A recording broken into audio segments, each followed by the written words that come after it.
Creo que fuiste uno de los primeros del sector educativo en hablar de la desafortunada división entre ciencias y la cultura o las artes. Y es curioso, porque nosotros cuando preparamos programas científicos, a menudo tenemos que enfrentarnos a un dilema. Nos planteamos que un tema no encaja bien en lo que los científicos denominarían temática científica, así que es mejor descartarlo. Pero tú afirmas que como resultado de esta escisión entre la ciencia y las disciplinas artísticas, hemos ignorado un campo fantástico, el de la creatividad. ¿A qué te refieres exactamente? Pensemos de nuevo en la educación. La mayoría de países no instauraron un sistema de educación pública obligatoria hasta mediados del siglo XIX. Se trata de ideas bastante nuevas. Dos factores influyeron mucho en la educación. El primero fue la economía industrial, que provocó una cultura organizativa de la educación extremadamente lineal, centrada en los estándares y la conformidad. Y el otro gran factor de influencia, en mi opinión, fue la cultura intelectual de la Ilustración, que desencadenó en la cultura académica de la educación. Una de las características de la enseñanza es que hay una jerarquía de asignaturas en las escuelas. En la mayoría de sistemas tenemos arriba de todo de la jerarquía la lengua, las matemáticas y las ciencias. Un poquito más abajo están las humanidades, como la geografía y los estudios sociales, o la filosofía, cuando se enseña. Y debajo de todo están las disciplinas artísticas. Hay poquísimos sistemas educativos, no conozco ninguno de hecho, que enseñen danza con el mismo rigor y sofisticación con el que se enseñan matemáticas. ¿Por qué hay esta jerarquía? Muchos te dirán, es evidente, tiene que haber una jerarquía. ¿Pero por qué? Creo que hay dos motivos. El primero de los cuales es económico. Se cree que las materias que están más arriba en la jerarquía son más relevantes para el mundo laboral. Para encontrar trabajo. Sí. Y te encuentras con afirmaciones como, no te dediques al arte, jamás serás un artista ni te ganarás la vida con el arte. No hagas música, es muy difícil salir adelante como músico. Así que un argumento es claramente económico. Pero lo interesante es que nadie te dice, no te centres en las matemáticas, nunca serás matemático, ni tampoco, olvídate de la química, jamás serás químico. Esto se debe a que en nuestra cultura intelectual existe una asociación entre las ciencias y cierto tipo de conocimiento objetivo. Se cree que al trabajar con las ciencias, se trabaja con hechos y certeza, que son las cosas que marcan diferencias en el mundo, mientras que las disciplinas artísticas se asocian con los sentimientos y la expresión personal, por lo que están muy bien para entretenerse, pero no son importantes para la economía. La Ilustración y la Revolución Científica crearon un modelo de inteligencia y conocimiento que ha imperado en nuestra cultura. Desde entonces, el arte se ha asociado con la corriente del romanticismo del siglo XIX, con la expresión de sentimientos. Y creo que es un problema enorme, porque esto ha disociado el intelecto de la emoción. Y hemos pasado a considerar ambas cosas como separadas, en detrimento tanto de las artes como de las ciencias. La creatividad ha pasado a asociarse con lo artístico y no con lo científico, porque se cree que la creatividad tiene que ver con la expresión individual de las ideas. Yo propongo, entre otras cosas, retomar una concepción de la creatividad que nos devuelva la relación entre las disciplinas artísticas y científicas, puesto que ambas salen perjudicadas de la separación. Mientras hablabas, pensaba en el patrón que sirvió para establecer que alguien estaba en la parte adecuada del conocimiento, lo que llamamos el cociente intelectual. ¿Por qué demonios hemos creído durante tanto tiempo que la medición del coeficiente intelectual era importante para la vida económica? ¿Por qué? El cociente intelectual fue una de las nociones que surgió del crecimiento de la psicología y la sociología, de los intentos de aplicar las mismas características de las ciencias físicas a las personas. Lo importante es que había dos fuerzas. Por un lado, un verdadero espíritu de investigación, para ver si podíamos medir la inteligencia igual que medimos el movimiento de las mareas, pero también coincidió con el crecimiento de la educación pública, que requería una manera eficaz, rápida y objetiva de caracterizar a las personas para poder educarlas. Se necesitaba saber, en cierto modo, si tenían una inteligencia normal, inferior a la media o extraordinaria. Alfred Binet, cuando creó el primer test de inteligencia en París, estaba interesado en los niños con necesidades educativas especiales. Para descubrir cuáles eran sus necesidades, necesitaba tener una idea de cuál era la capacidad media. Este era el objetivo inicial. No obstante, los test de inteligencia se volvieron fundamentales para la categorización de alumnos en las escuelas públicas, pero también para la selección en el ejército. Se han convertido en un mito, me parece. Han pasado a formar parte de nuestro léxico cultural como si fueran objetivos. Una de las organizaciones más importantes que hay es Mensa, la organización de personas con cocientes intelectuales altos. Y me parece estupendo, no voy a criticar a Mensa, pero me planteo si esto es así realmente.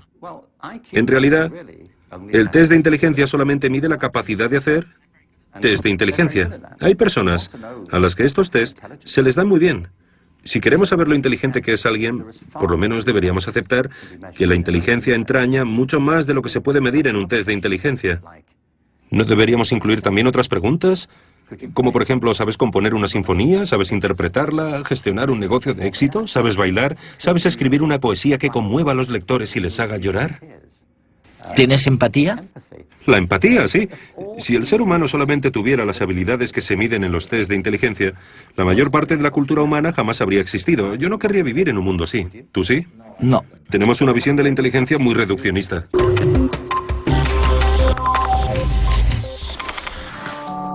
El psicólogo Mark Greenberg recordaba en redes la problemática de los profesores frente a los nuevos retos de la educación. Hasta ahora lo que hacíamos con los profesores era presionarlos, muchas veces, para que se centraran únicamente en lo académico, solamente en la lectura, las matemáticas y las ciencias. Y en eso se han convertido, en profesores de lectura, de matemáticas y de ciencias. Pero la mayoría de profesores eligieron la profesión porque querían llevarse bien con los niños. Les gustan los niños y quieren pasar tiempo con ellos, educarlos, prepararlos para la vida. Y conforme se lo vamos permitiendo y les brindamos más habilidades para hacerlo, descubren que disfrutan mucho más enseñando.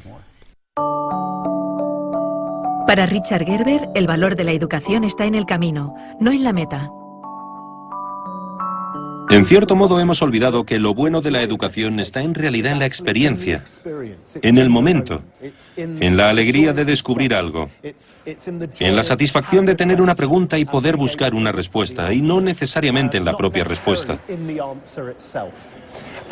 Creo que muchos niños y muchos profesores en el sistema educativo se sienten frustrados porque, por culpa de las presiones y la obsesión por los resultados, la magia del viaje se ha disipado. Me parece que este es el motivo por el que cada vez hay más niños que abandonan los estudios enseguida que pueden, porque no ven en ellos ninguna pasión, ninguna emoción.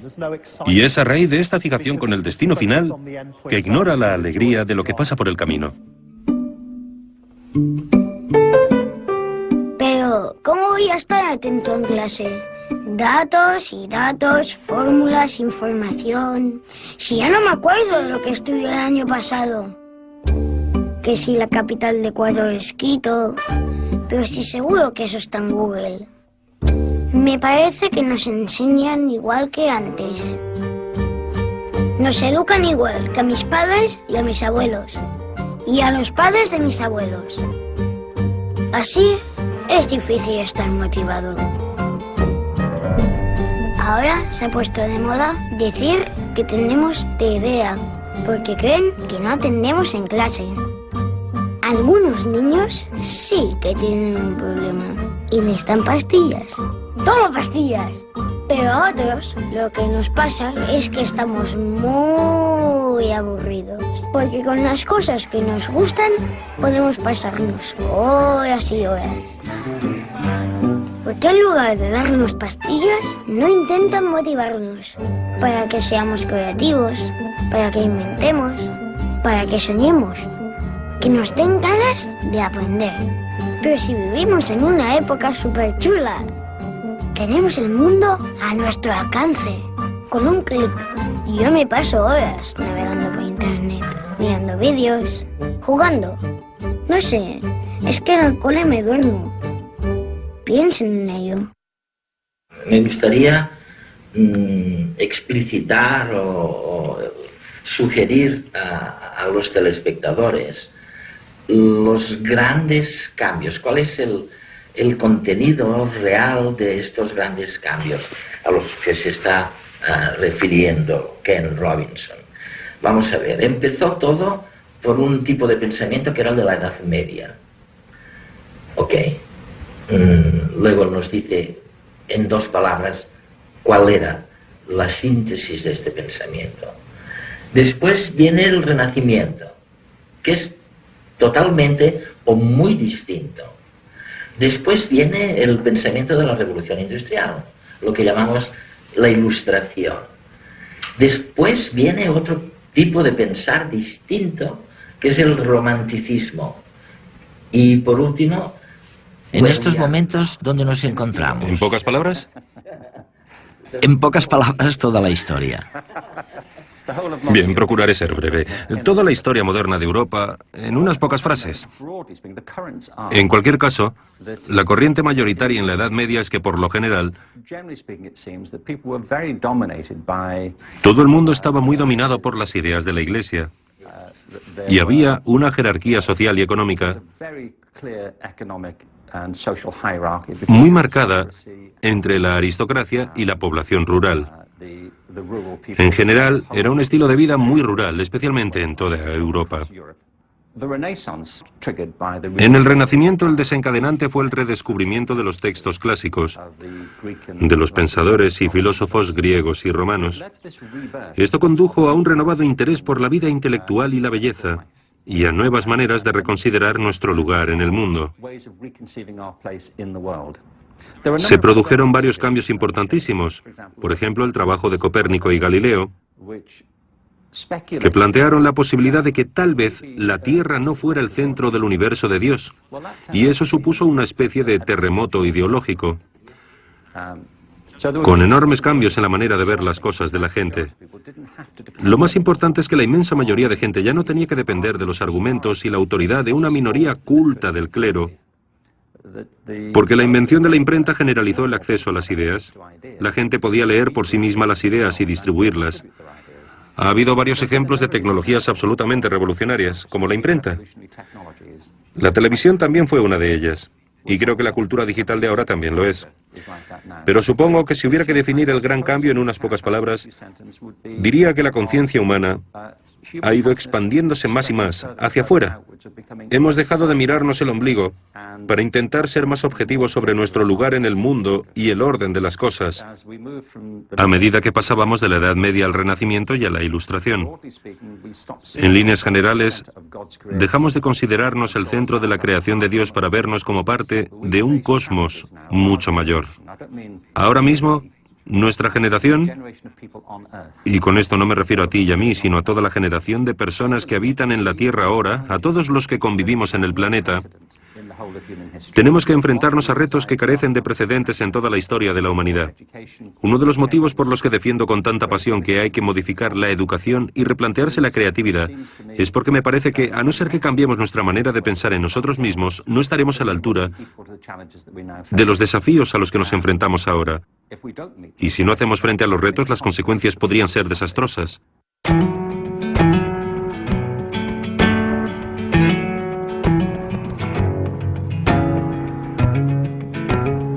Si no estás dispuesto a equivocarte, nunca llegarás a nada original. Ken Robinson.